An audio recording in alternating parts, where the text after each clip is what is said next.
Revenge with Karen.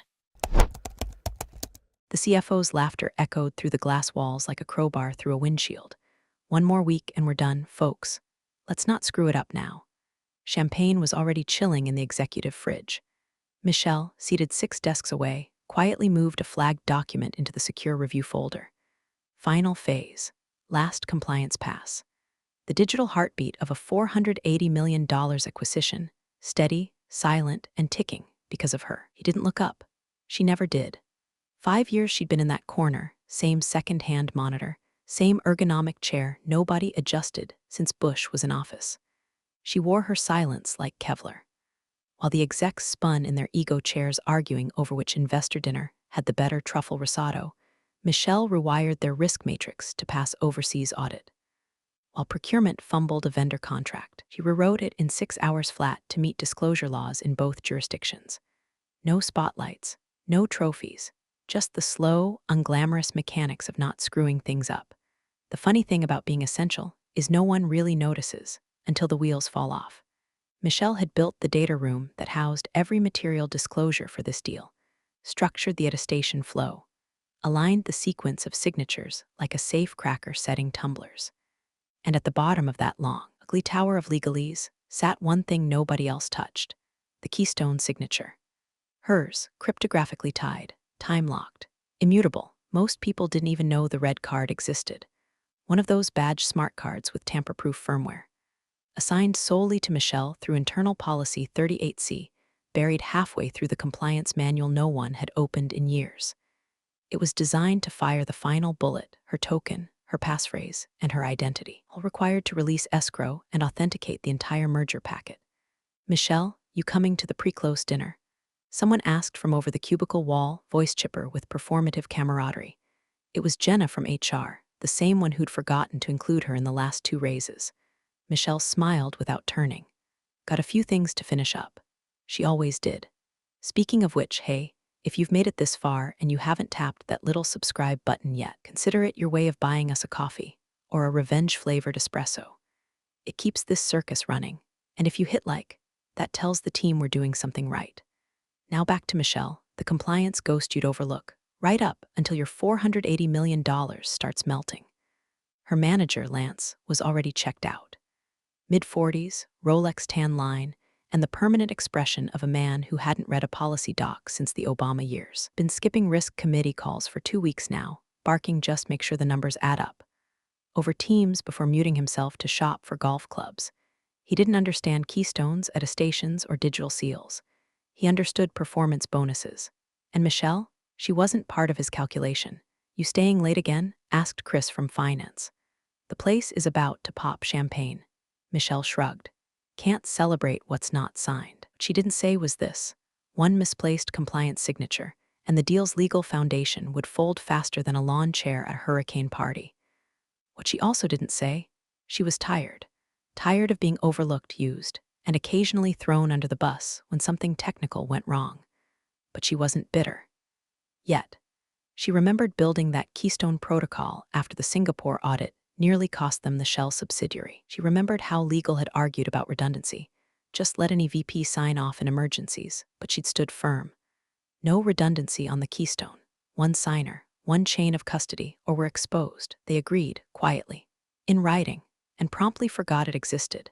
Everyone was too busy decorating PowerPoints for the buyer to notice how much risk had been offloaded onto her loan desk. And maybe that was fine. Michelle didn't need fanfare. But part of her, deep down, buried under NDA fatigue and espresso-fueled nights, wished someone had noticed. Just once. Not for flair, not for flash. Just for being the one who caught the clause that prevented a 3-country lawsuit, or the one who fixed the sourcing flow before regulators flagged it. But she knew how this played out. The deal would close, execs would toast themselves, and Michelle? She'd get a half-hearted thank you in a quarterly all-hands call, mispronounced, forgotten, and ignored. What she didn't know yet was that by Monday morning, the same people toasting would be tripping over each other in panic, because someone was about to light the fuse. And the Keystone? Still in her drawer. Friday morning started with a lie.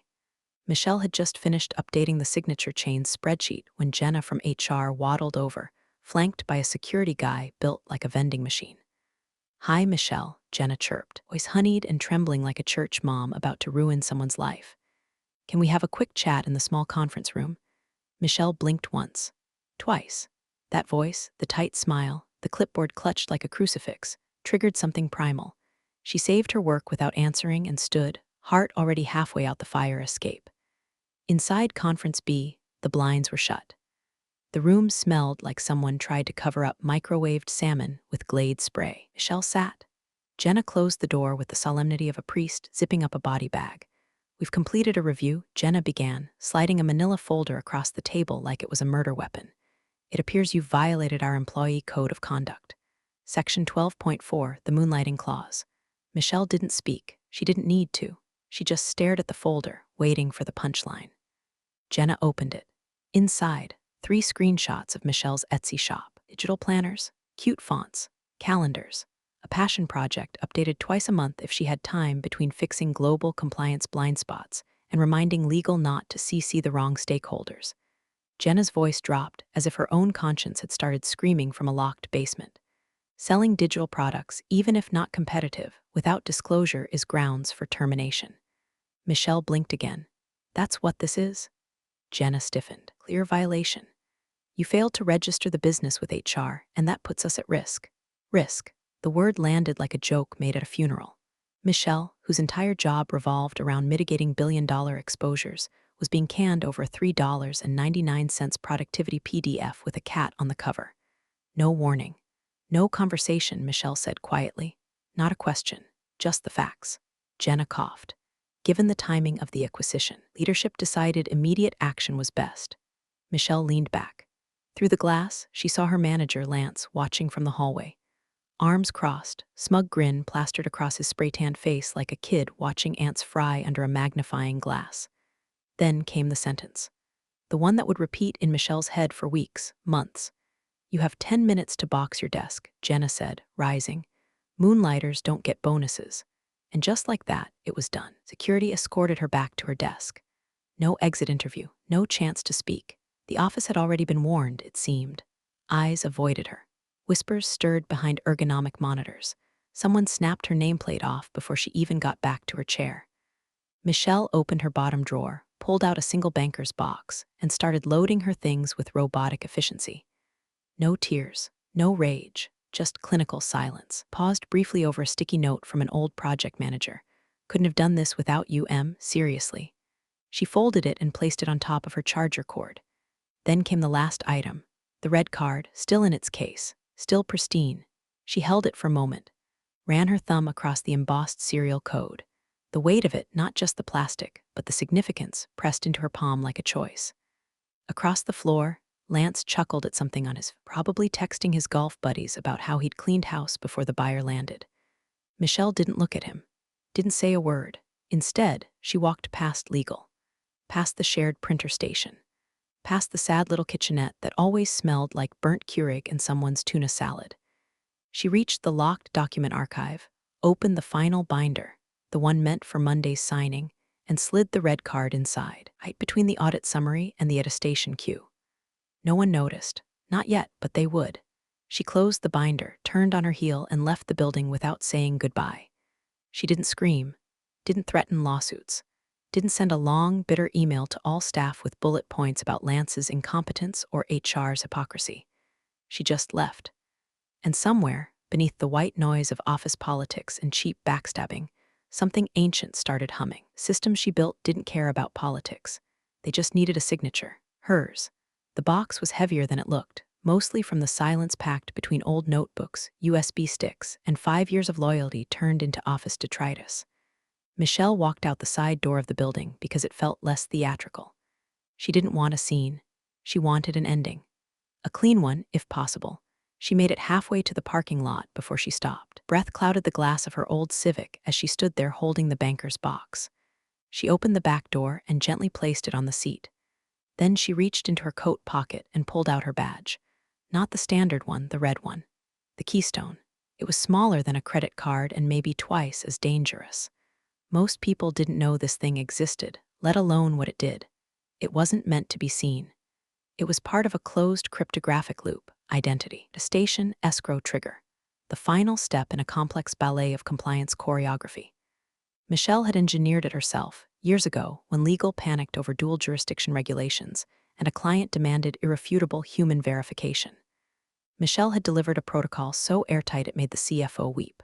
A real tear. She'd seen it. And now that Keystone was still tied, legally, technically, immutably to her. Her badge, her name, her private key. Anyone else trying to use it would get flagged, logged, and bounced like a toddler at a credit union. She rolled it between her fingers. One option, keep it. Let the entire thing grind to a halt. Watch Lance spiral and HR scramble to resurrect policies they never understood. Let the deal collapse.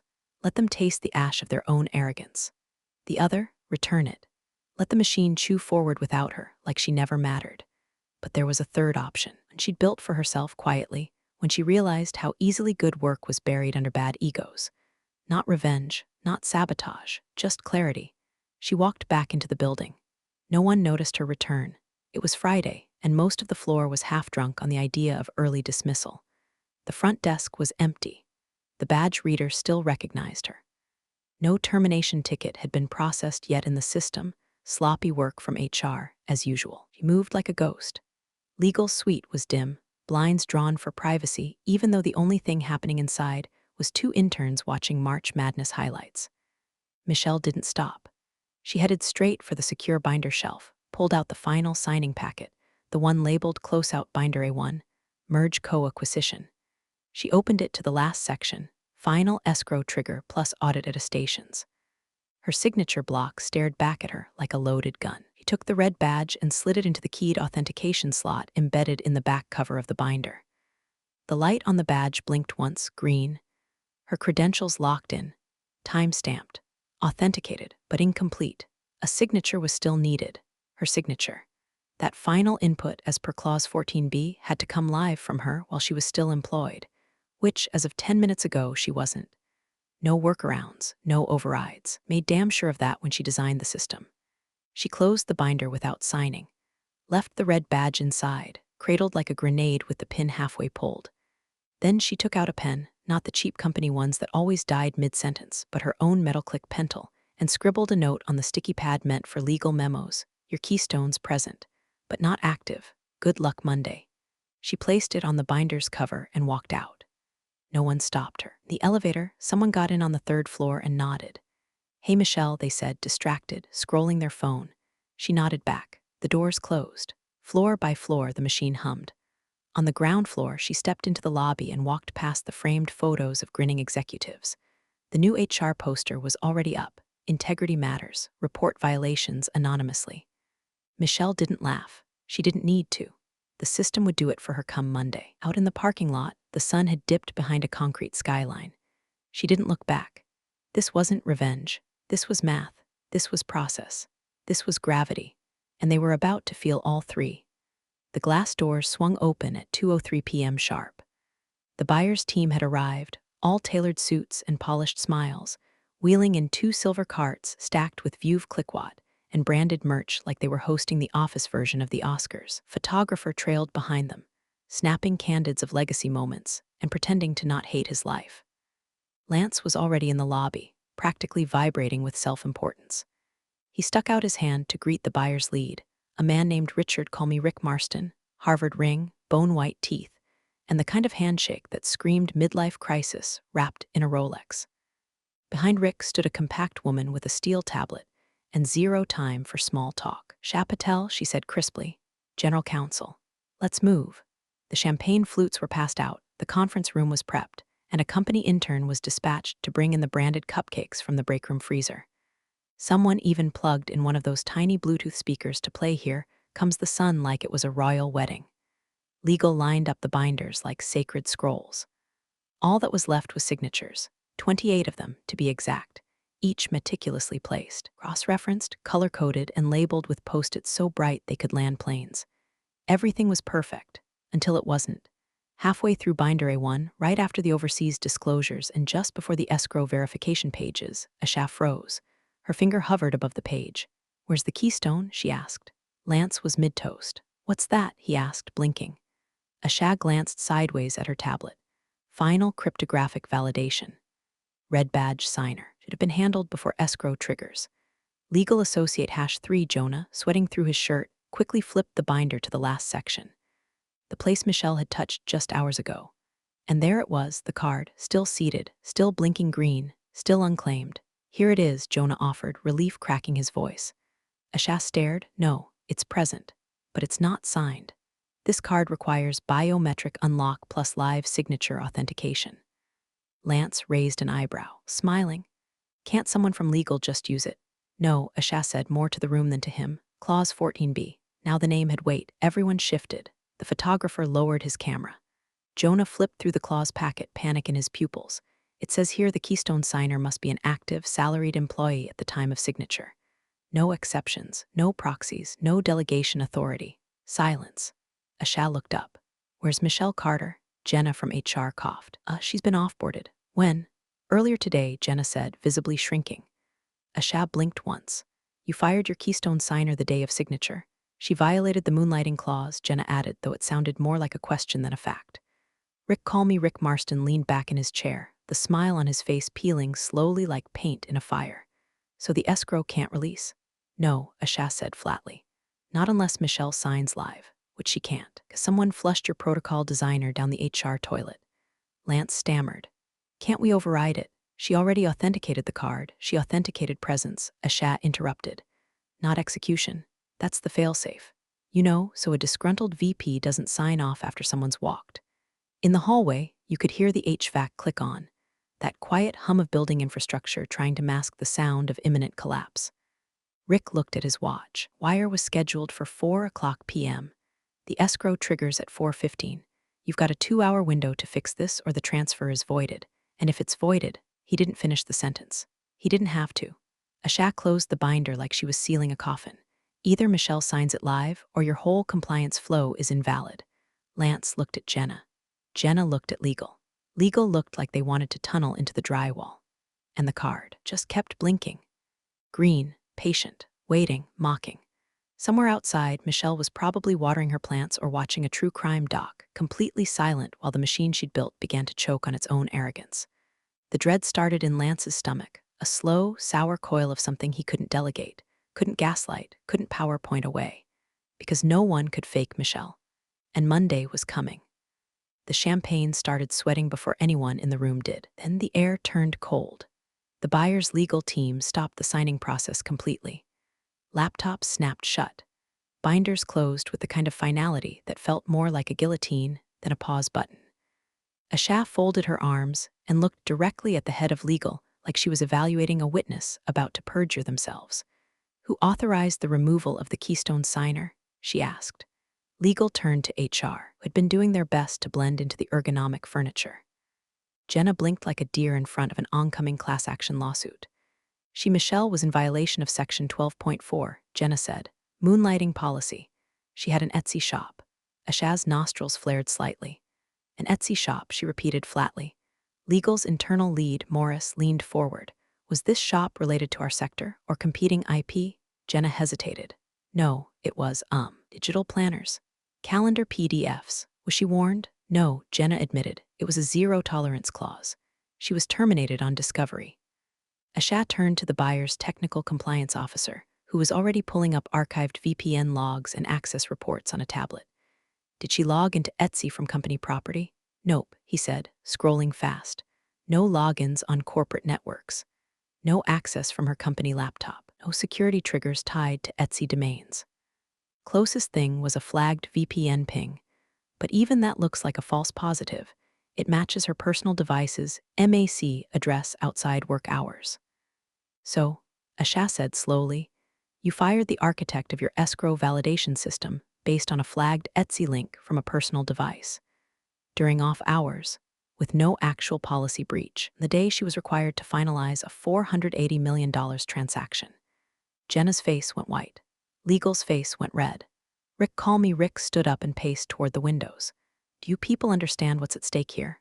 The wire is prepped. The board has been briefed. Our regulatory disclosures were queued for 5 p.m. EST. And you let someone nuke your signature chain because of a freaking PDF side hustle. Lance tried to chime in. Look, she was always kind of intense. It felt risky keeping someone like that around during the close. Asha turned to him slowly, blinking. Risky? Lance cleared his throat. She kept things too tightly controlled. It made us uncomfortable. Uncomfortable. Asha repeated, this time almost whispering. You mean, secure? From the back of the room, someone from IT leaned in toward Morris and murmured something. He went pale. What? Asha asked, eyes narrowing. There was a flag in the internal report, Morris said reluctantly. The Etsy link wasn't flagged by security.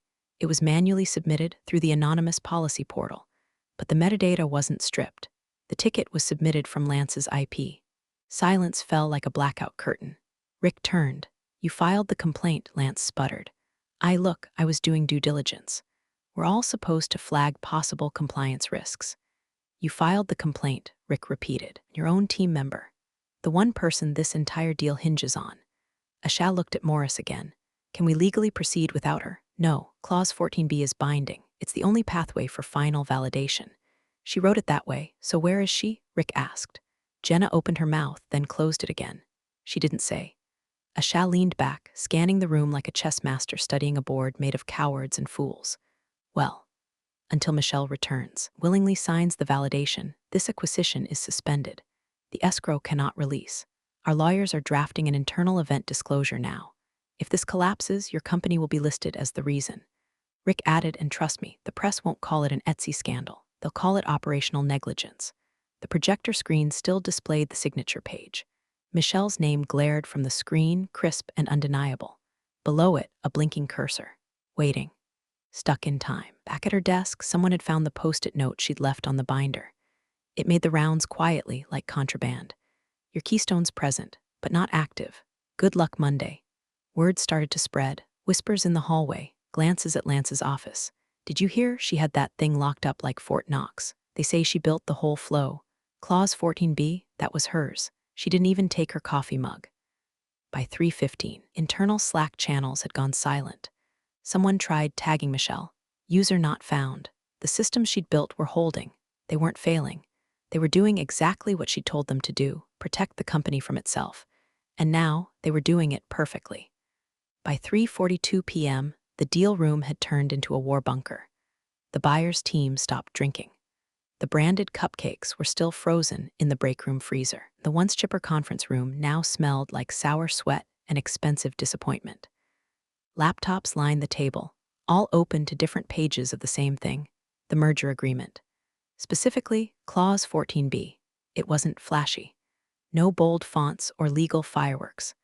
Just a simple paragraph on page 312, sandwiched between indemnification language and audit triggers. Keystone's signature provision.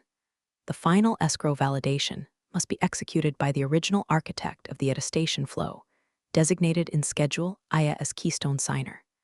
This individual must be an active, salaried employee at the time of execution. No substitutions permitted. No automation override. Digital validation requires live biometric confirmation through a signed credential badge. Violation of these terms renders the escrow sequence invalid. One sentence, 52 words, the legal equivalent of a tripwire, and it was hers. Michelle had written it during the second draft review with buyer counsel, back when nobody cared what compliance architects did. The clause had passed through 2 rounds of red lines, reviewed by a paralegal who likely assumed it was boilerplate. Schedule IA listed Michelle Carter as the Keystone signer. No one changed it. No one questioned it, because no one ever questions the quiet woman taking notes in the corner. Now that sentence was eating them alive. Lance had stopped pretending to be calm. His forehead glistened under the harsh ceiling lights as he paced in tight circles, muttering phrases like "we didn't know" and "how bad could it be." His shirt was coming untucked. One of his loafers squeaked. CFO had locked himself in the adjacent call room and was dialing outside counsel with the speed of a man trying to put out a house fire using bottled water. Morris from legal pulled his glasses off and cleaned them for the 5th time in 2 minutes. You said she was terminated cleanly, he snapped at Jenna. She was. Jenna protested, fingers trembling as she flipped through a printed copy of the employee handbook. It's a clear clause. Side businesses, undisclosed. Grounds for immediate termination. We had to act. Morris leaned in. So you fired the one person with the credentialed ability to execute our escrow trigger. Because of a digital sticker store, she was selling PDFs. Exactly, he hissed. And now the buyer's counsel has flagged potential bad faith behavior. That's not just a pause, that's exposure. Down the hall, IT pinged legal with a new development. The Slack export. Michelle's name had shown up in 3 direct message threads the night before her termination, all from Lance. Messages like, she won't fight it, too quiet, one less bonus payout to split, I'm cleaning house before close, just like they wanted, time-stamped, retrieved, preserved, and now duplicated in a secure archive under an automated retention tag Michelle herself had built 3 years ago during a policy overhaul no one had cared about. HR panicked. Jenna tried to delete her chat logs with Lance. Too late. The archive was locked, permanent. Immutable metadata attached. Created by Michelle Carter. System rule: all high-level personnel Slack messages flagged by compliance policy get saved under litigation hold for 3 years. The script was still active. Even fired, Michelle's code was working harder than most employees. At 4:08 p.m., the CFO re-emerged, visibly shaken. Asking for formal notice of breach, he said. If we can't validate the escrow today, they'll report us for material delay. That triggers SEC review. Rick from the buyer's team leaned back in his chair, arms crossed. You've got 45 minutes. Lance straightened. I'll call her. No, Rick snapped. You won't. Asha added, you flagged her. You orchestrated this. We'll reach out. Jenna stood, pale and shaking. She won't answer anyone. She didn't even say goodbye. Said everything she needed to, Asha replied, flipping the binder closed. She wrote the rulebook. You just never bothered to read it. The air was thick now, not with noise, but with the weight of realization. They hadn't just fired a compliance officer. They'd fired their failsafe. And Michelle hadn't stormed out, hadn't shouted, hadn't even flinched. She just slipped the pin back into the grenade and left it in a binder, blinking quietly in Legal's lap. The Keystone was still there, but she wasn't. By 4:29 p.m., the buyers were gone. Not with drama, not with slammed doors or threats. Just a quiet conversation between Rick and Asha by the window, followed by a short handshake with the CFO and a single sentence. We'll resume when your signer returns. Then they wheeled the champagne back out, unopened. The cupcake stayed frozen. And the silence that followed wasn't just awkward, it was surgical. The kind of silence that cuts. Internal audit team was already in triage mode, led by Dinesh from risk management, who hadn't been invited to the champagne toast, but was now everyone's best friend. He and his team had traced the anonymous tip that started this whole mess. Someone had submitted a code of conduct violation complaint about Michelle's Etsy shop through the internal compliance portal. The complaint had been scrubbed of identifying info. At least, that's what the sender thought. The metadata didn't lie. Dinesh pulled up the log file and projected it in Legal's conference room. It was a plain JSON string, no glitter, no fanfare. Just a single line that cracked everything open.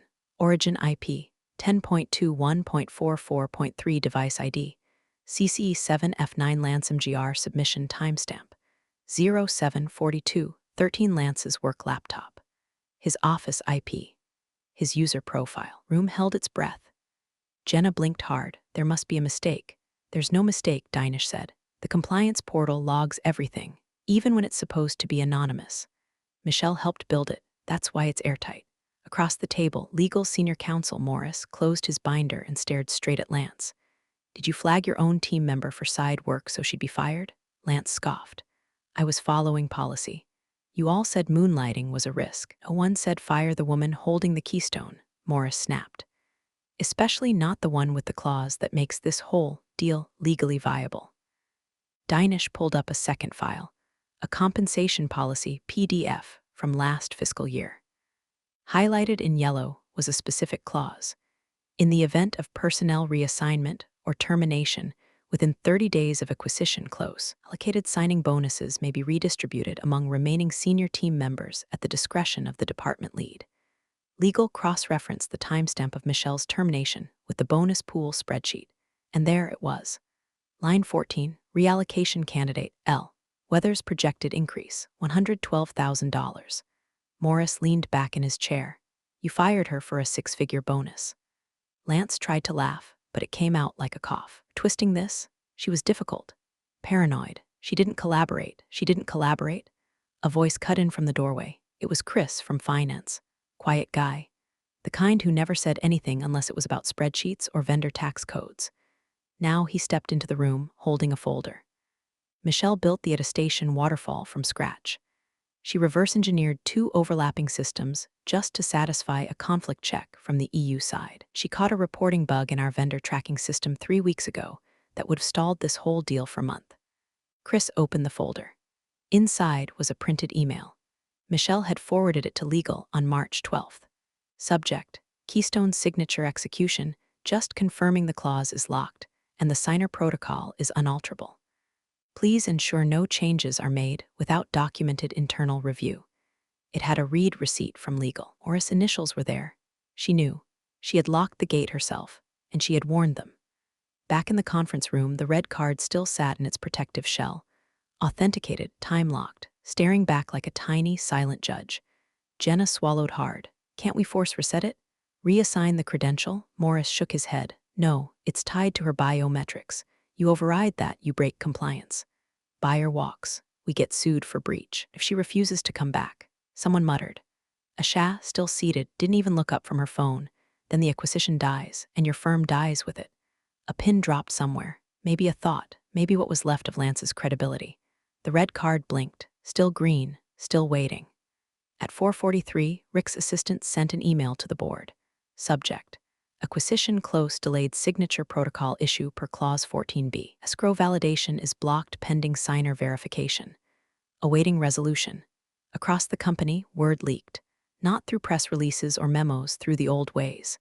Slack pings, side eyes, quiet hallway whispers. Michelle had been pushed. Quietly, strategically, for money, for ego. And she'd left without a scream, without a threat, without even taking her backup charger. Because she didn't need to. The red card was louder than all of them. Michelle was sitting at her kitchen table, barefoot, a chipped mug of lukewarm chamomile in one hand and her cat purring like a broken fan against her leg when the call came. Blocked number. She let it ring once, twice, then hit decline. Whoever it was could leave a voicemail. She was done. Done being the fixer, the ghost, the silent scaffolding holding up corporate clowns who couldn't read a clause if it were stapled to their face. But the phone lit up again. Same number. No name, she sighed, answered, and said nothing. Miss Carter, a woman's voice, clear, clipped, all control and velvet threat. This is Asha Patel, General Counsel for Merge Co. Michelle waited. I want to start by acknowledging what was done to you was improper, and frankly, dangerous. Still, Michelle said nothing.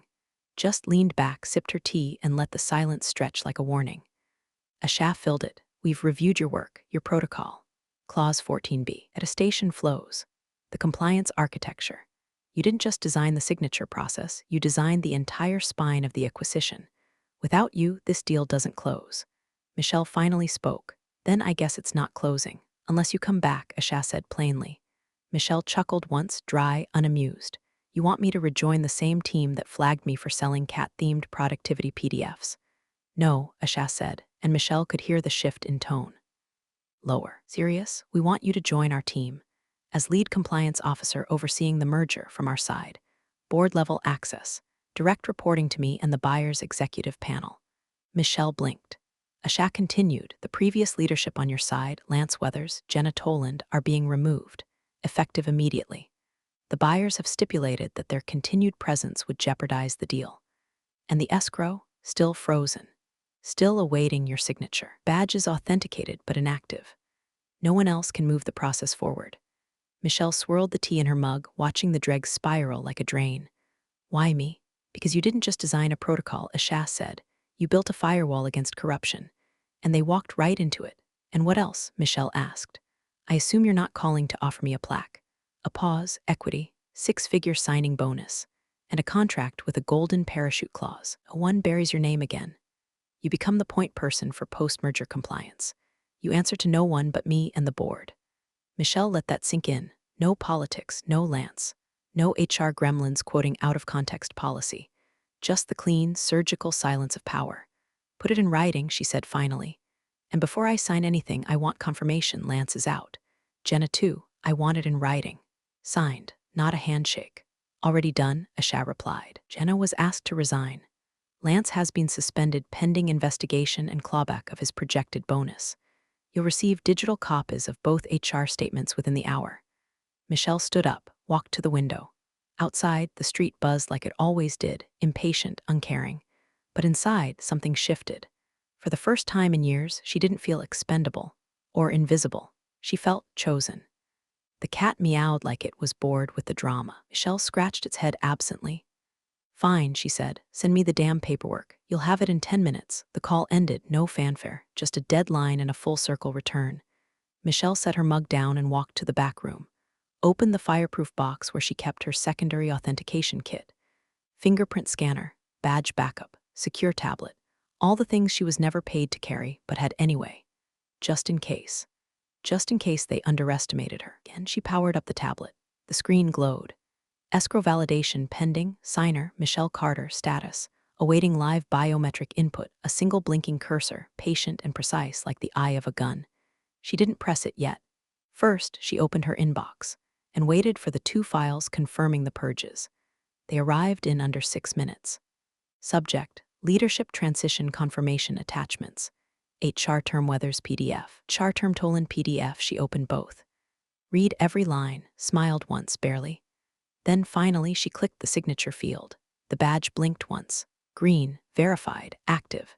And with that, the escrow lock cracked open. The machine whirred back to life, but not without remembering who flipped the switch. Monday morning came wearing its funeral clothes. The lights in the main conference room buzzed too loud, like even the fixtures were anxious. Suits filled every chair, buyers, board members, legal, HR, finance. Nobody touched the catered pastries. No one even acknowledged the cold brew station someone had optimistically rolled in. This wasn't a celebration anymore.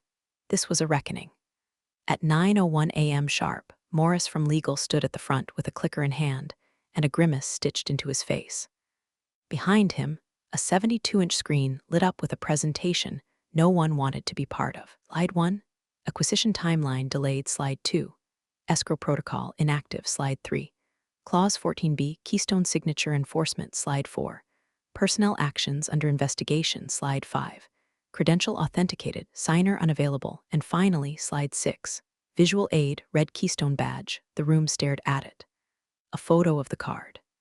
The same one that had sat idle in a binder all Friday afternoon, glowing faintly while grown men panicked and a multi-million-dollar deal flatlined. Morris cleared his throat. "This," he said, pointing to the image, "is the Keystone Badge, a hardware signature device tied to a biometric protocol, assigned solely to one employee. It is the final validator for the escrow sequence." He clicked the next slide. A document appeared, Schedule IA Signer of Record, Michelle Carter. Morris scanned the room. His voice didn't rise. It didn't need to. "You fired her?" The silence was total. Then, a rustle near the side of the room, the door cracked open. Michelle walked in, not in a power suit, not in revenge red, just in dark jeans, a slate gray jacket, and the calm of someone who had already won and didn't need anyone to clap. Every eye turned. Asha stood from the buyer's side and extended a hand. "Miss Carter, welcome." Michelle shook it once, then stepped to the head of the table. No introduction. No performance, just a simple nod to Morris, who clicked one last slide. Slide 7, Status Update, Keystone Signature, Verified, Escrow Unlocked, Deal Cleared. "Rick, call me Rick." Marston grinned at his team. "Resume the wire, it's done." A whisper rolled through the room like dry thunder. Michelle didn't sit. She didn't speak. She just opened the leather folder in front of her and began reviewing the onboarding brief for her new role. Title: Executive Compliance Officer. Urge Co-Integration Access Level. Board Reporting Line. Direct to GC, Equity, Vested, Contract Status.